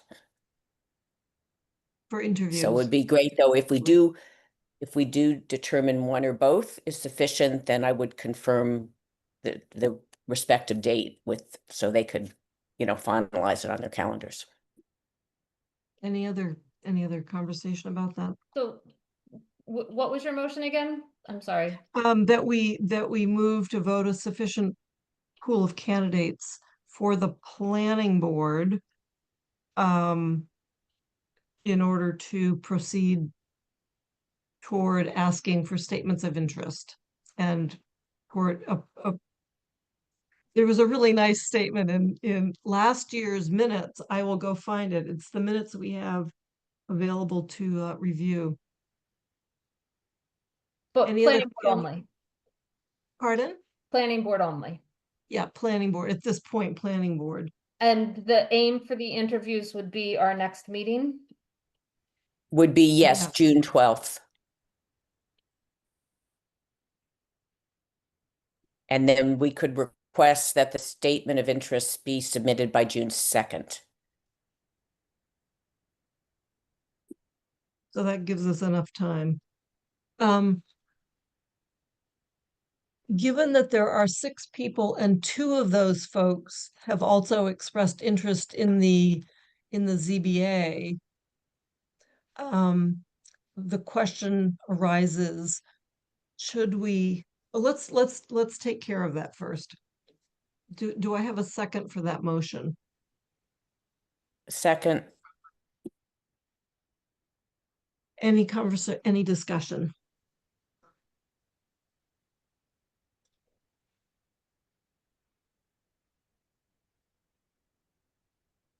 Okay, here is the motion from a year ago in our meeting minutes that we have available to approve tonight. Haneke moved, second by Taub, to declare pool of candidates for the planning board in pending vacancies sufficient for the purpose of moving towards interviews and soliciting statements of interest. That's a cleaner statement. Is there a second to that motion? yeah, I second it. Second. Okay. Any conversation? I'm going to move to a vote. Kathy, Yes. Counselor Haneke, Aye. Jennifer Taub, Yes. Pat DeAngelis, Aye. and Pam Rooney is aye. So 5-0, we have a sufficient pool for the planning board. A recap of the ZBA CAFs. We have 5 in hand, including 2 that have expressed, Mandy, go ahead. No, you can finish. Okay, 5 in hand, 2 have expressed interest in either the planning board or the ZBA. There are 3 members who are currently serving as either a full or associate members. Those 3 people whose terms will end are interested in being renewed. So in a sense, we have only 5 CAFs. We would need those statements of interest, excuse me. Need those statements of interest no later than the 16th of June, which is only 2 or 3 days after our first interviews. Is this pool sufficient to proceed toward interviews? Mandy. I'll comment on this. I actually have a different subject for my raised hand, but Oh, okay. no, I have a thought on this, which is I don't want to do that yet. I just don't think when we have at least 6 openings that 5 CAFs are sufficient, particularly when on June 2nd, we might only have 3 CAFs. You never know. Well, So I don't think I'm not ready to. okay. Jennifer. I'm not kind of arguing whether we should or shouldn't close it, but I think in the past, I'm not sure that we've ever had, well, no, that's not true. That we've had six, I mean, we may not have six calves. So we may find ourselves in a position where we're filling the 2 full-time and some of the associate positions. I think there's been times in the past haven't had 6 or more calves for the ZBA, because we're always associate. We have definitely not been able to fill all associate positions all the time. Somebody did comment last time, though, that it gets a little awkward if you have 5 people and you pick, some full members, and then you only pick 2 of the 3 other people to fill the associate role. So it does get awkward. So I know George asked at the meeting the other night, he said, are you still open for calves? And the answer was yes. So maybe George is going to shake the trees and get another Lawrence Klotz, who unfortunately had to resign after part of a year. But I hope that maybe we're more successful than that.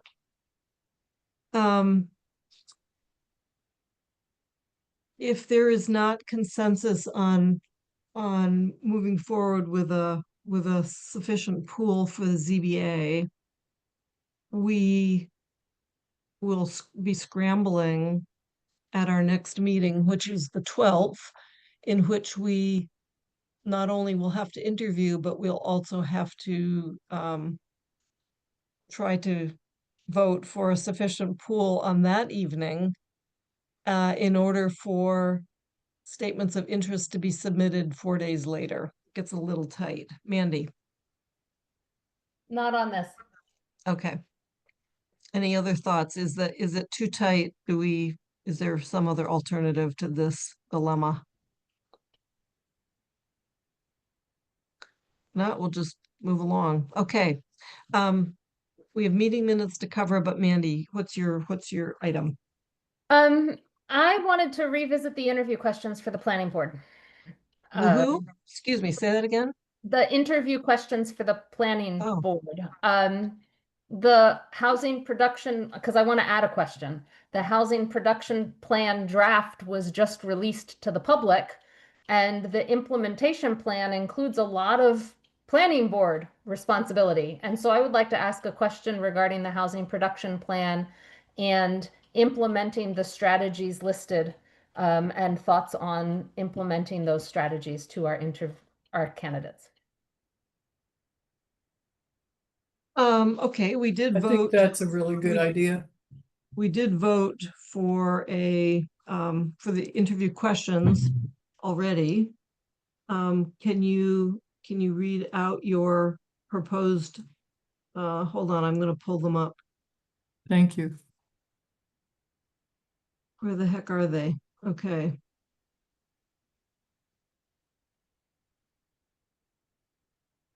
As adopted May 20, oops, no. Yeah, May 25. What do you feel you bring to the planning board that makes it successful? Tell us about an experience you've had collaborating. Describe how the planning board can help achieve the goals of the master plan. Describe considerations and objectives you'll use for considering proposed revisions to the bylaw, which is kind of addresses that. Pam, could you wait? I'm looking at Stephanie and Chris and thinking that they're sitting here when they don't need to Oh, be. very, Oh. very, very, thank you. Chris and Stephanie, you are more than welcome to do other things. Thank you. Sorry, Pat. I mean, sorry, and thank you, Pat. And thank you for your input today. It was very helpful. Thanks, Pat. Sorry, I'm getting preoccupied here. What's your approach to incorporating public input? What else would you like us to know? but the one that deals with what Mandy just brought up is describe the considerations and objectives you'll use for considering proposed revisions to the zoning bylaws.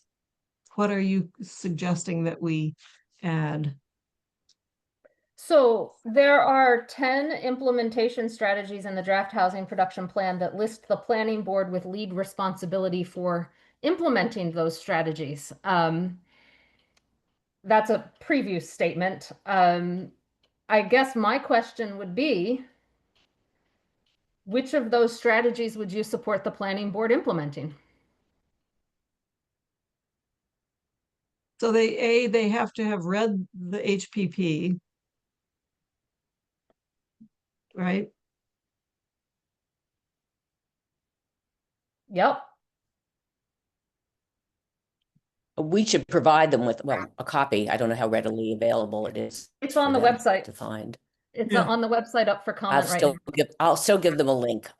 Yeah. Yeah, I think that's a good idea. I will give them the link. Our website's Is there a particular page? Because I got to page 70 last night.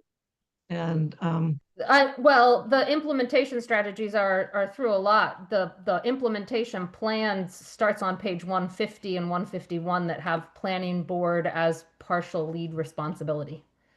But What those page is that? implementation strategies are probably on like page 70 or something. no, Mandy, they weren't on page 70 because I got that far. could you read your statement again, Mandy? Your question, not statement. There are 10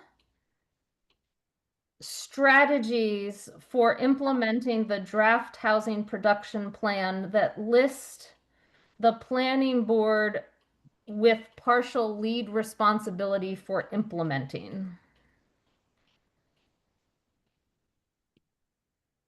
I'm just writing it down myself. Which of these strategies would you support the planning board implementing? Or do you see as problematic, or they're going to say, oh, all of them. So how do we get a more specific answer from people?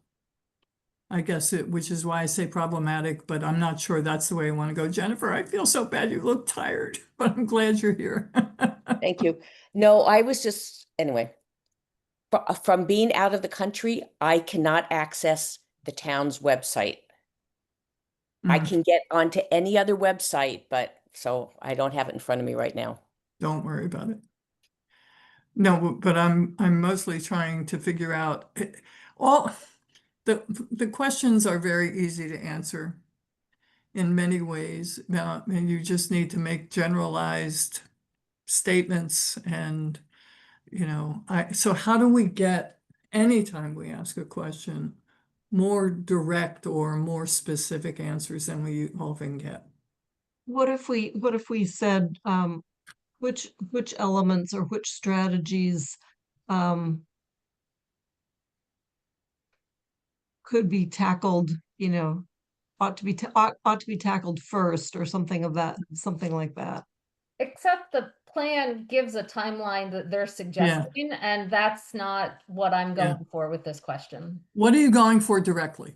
I Just want say to it. know, given some of these strategies are strategies that frankly the entire planning board has voted against in recent years, or has proposed the exact opposite of most recently. I want to know if we're going to be appointing people that will support implementing the work and the suggestions that we just paid for a plan for. Yeah.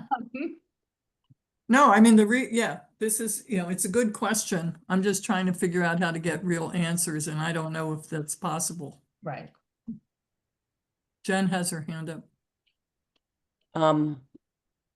My hand wasn't able to come down, so I do have a question, but it's not about this.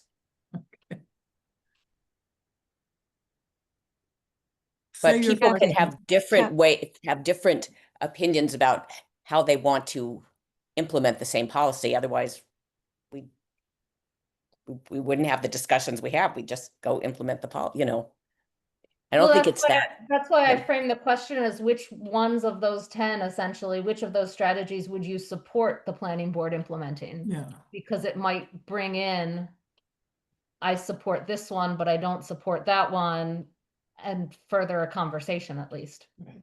Kathy has her hand Yeah, up. I see that, Kathy. Would you be providing a link to the larger document? Yeah, Yes, we'd have to. I But think a link and a page listing And would be then, appropriate. then you might say which 2 or 3. In other words, they don't have to do all of, and tell us why. You know, rather than, I like number 5 and I like number 7. but but that's 2 or 3, so you're getting. No, me what I'm confused. saying, pick a few, and then I want to do the follow-up. Tell us why. Tell us why you chose those. In other words, they could otherwise just say, I've read them and I think, you know, the one about this, this, and this are great, but just a little bit more.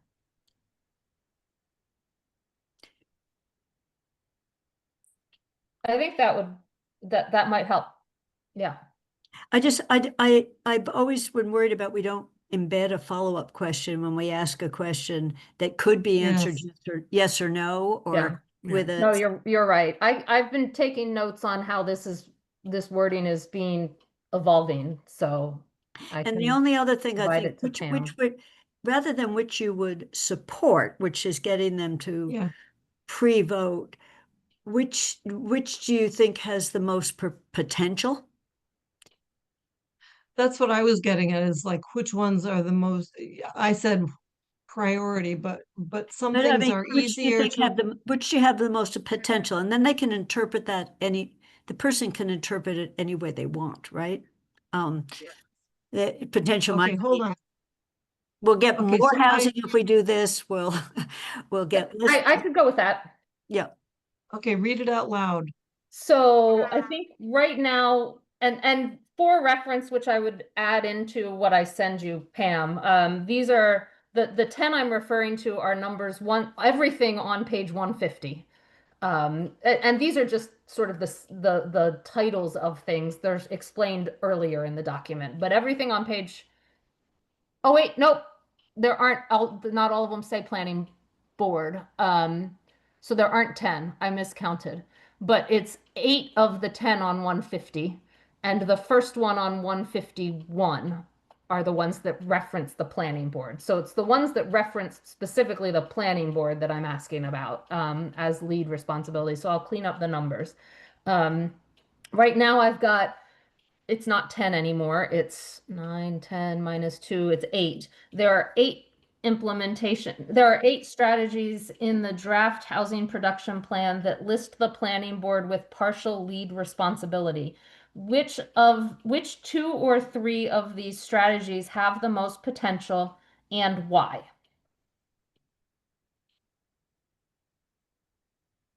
I mean, I like it because it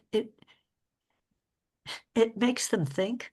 It makes the person think, you know, and what I say, Jennifer, and you know, I don't, and I if, think all our questions make them think, but yeah, but on this one, you could potentially say, I don't think any of the 8 I'm particularly attracted to, but I would think I'd be interested in something else. So it's, since the one thing I like about this is this is about to be a live debate. Right? I mean, the planning board is receiving this report and the town is going to be looking at what's been recommended.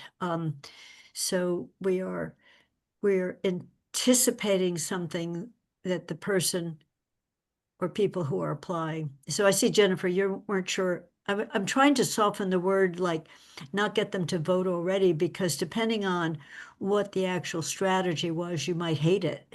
But conceptually, you might like it until you saw what it involved.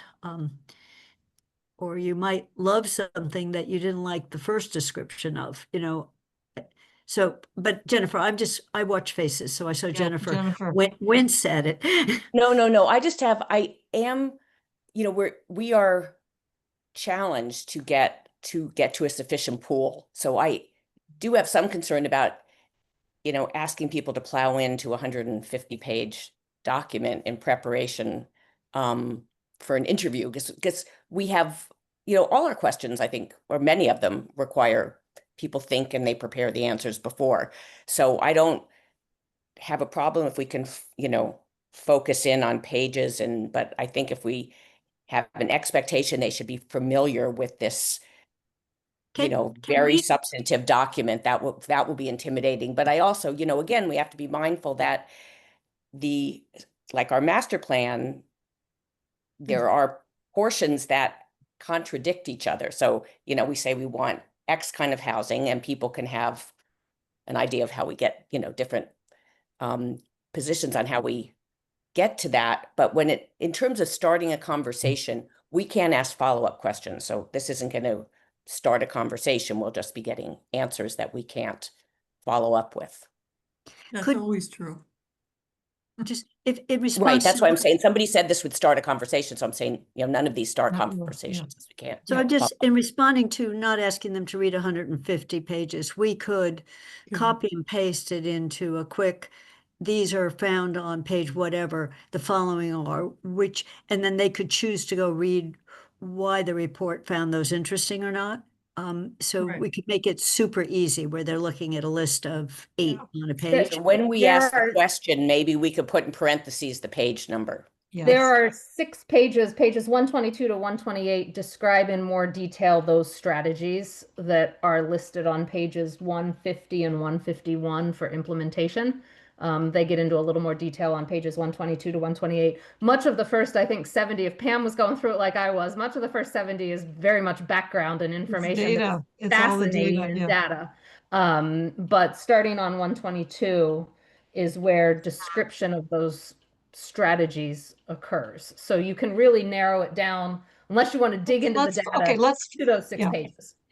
okay, so, we will, is there consensus? I think we need to take a vote if we want to modify the interview questions. So, Mandy, would you make a motion to modify the, Sure, I'll move to add the following question with appropriate references, which I will send you, Pam, to the interview questions for the planning board applicants. And here is the question. There are 8 strategies in the draft housing production plan that list the planning board with partial lead responsibility. Which 2 or 3 of these strategies have the most potential and why? Second, okay, let's go around. Kathy, Yes. Jennifer, I'm sorry, this is the wording, have the most potential to develop the- more to housing. be, to Just be the most implemented? potential. Kathy wanted to leave the word potential up to interpretation. So some might interpret it as potential to create more housing, potential to actually succeed in amending the bylaw, or as a strategy. It's going to be left up to the interviewee's interpretation.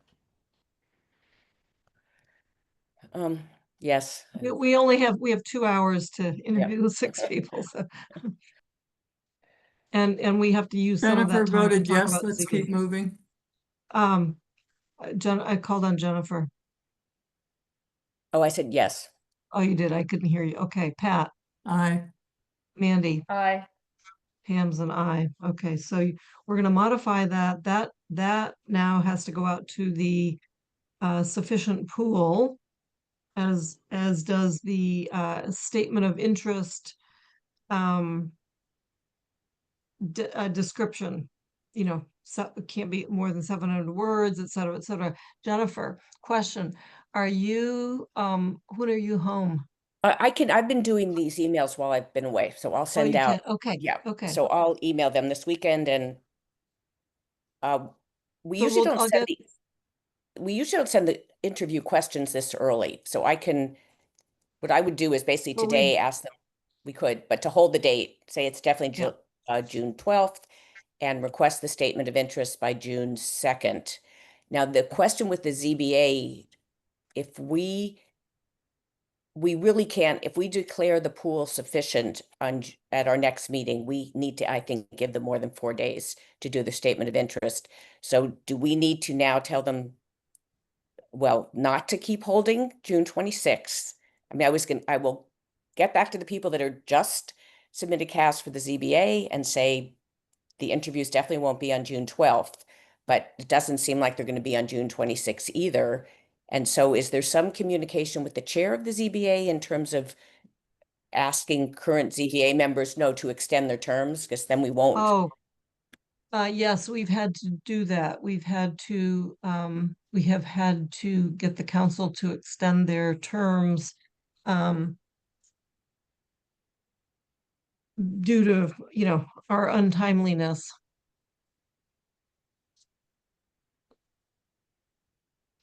Oops. So I guess what I'm But I think- saying is that does it look like that we could have the ZBA interviews will likely not happen on June 26th? If voting the pool. Let me just check. So Mandy, Yeah. the statement of interests have to be publicly posted. Is it 5 days ahead or 7 days 7. ahead? One Okay, so full week. they have to be in Athena's hands and ready and posted on the 19th. The 16th is 1, 2, 3, 4 days before that. So even if we bumped it maybe to the 17th and just said, hey, Athena, it's coming your way and it really has to get done on the 19th. That gives them 1, 2, 3, 4, 5 days to get something in, which isn't unreasonable. Especially if they know it's coming, Yeah, because, we've already adopted the selection criteria, so right. they know what they need to write. Many might have already written it. Yep. Um,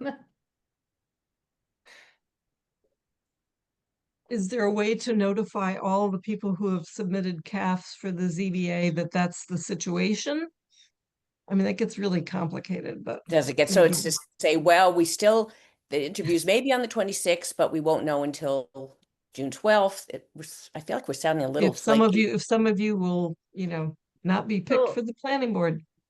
What I've done in the past is said exactly that. We're aiming for the 26th, but we won't be able to confirm until the 12th.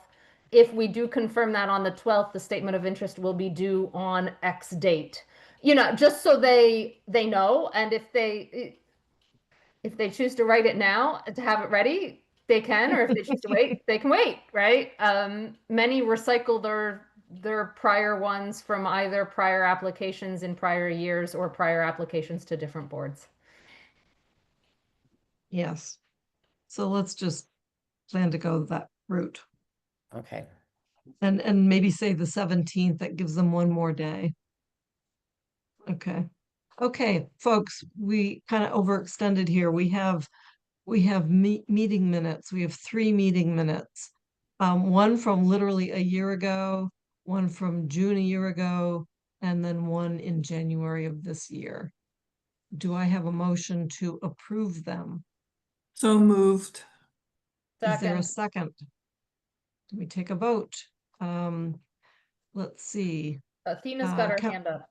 Hi, Athena. Hi, just a quick note. I've checked in with the recorder who's been tasked with doing the CRC meeting minutes, just to give this committee an update, and she's going to give me a schedule of when the committee can expect minutes that are outstanding. And as Mandy requested, I'll give an update at the next council meeting with a similar schedule for all the committees and the council meetings that are out of date, and some other information about minutes. Thank you. Wonderful. Thank you so much. Really appreciate that. Let's go around as a vote. Counselor Haneke, Aye. Pat DeAngelis, Aye. Jennifer Taub, Yes. Kathy Shane, Abstain because I wasn't at the meetings. okay, and Pam Rooney is a yes. So 4-1 approved on, what is today? Approved on May 22nd. 22nd. Thank you. Thank you, everybody. I have no, next agenda preview, surprise, solar bylaw, hazardous materials, ZBA interviews. Oh, yeah, there is no solar, so sorry. Isn't it just planning board? No, sorry. Planning board interviews is the next agenda item. With ZBA potential vote on, Yes, yes. Potential sufficiency of pool. And we might still get more planning board TAFs. They, one Yep. came in a couple days ago. Yeah, Yep, that'd be great. that's right. That would be and great. if they do, the response has to go out immediately, giving them basically the interview questions, Oh, yeah. unless you haven't done it, and the deadline for an SOI and all. Right, yeah, right. This The is the whole time kit where and it becomes caboodle. like, gotta get it out quickly. Yeah, no, as soon as we get one in, I write them right away. So now, yeah. Yep. There's nothing anticipated 48 hours in advance. Mandy, you still have your hand up. Okay. Okay. And I think we can adjourn. It's 11 after 5. Do we have Is to there a motion? I'm gonna move to adjourn. Second. I'll second. Let's get, Counselor Haneke, Aye. Pat DeAngelis, Aye. Jennifer Taub, Yes. Kathy Shane, Yes. and Pam is a yes. We're adjourning. Jennifer, thanks for the Yeah, heroic thank you. effort to get here. No, I hope you go back to bed. yeah, I'm sorry. Yeah, I will definitely be back.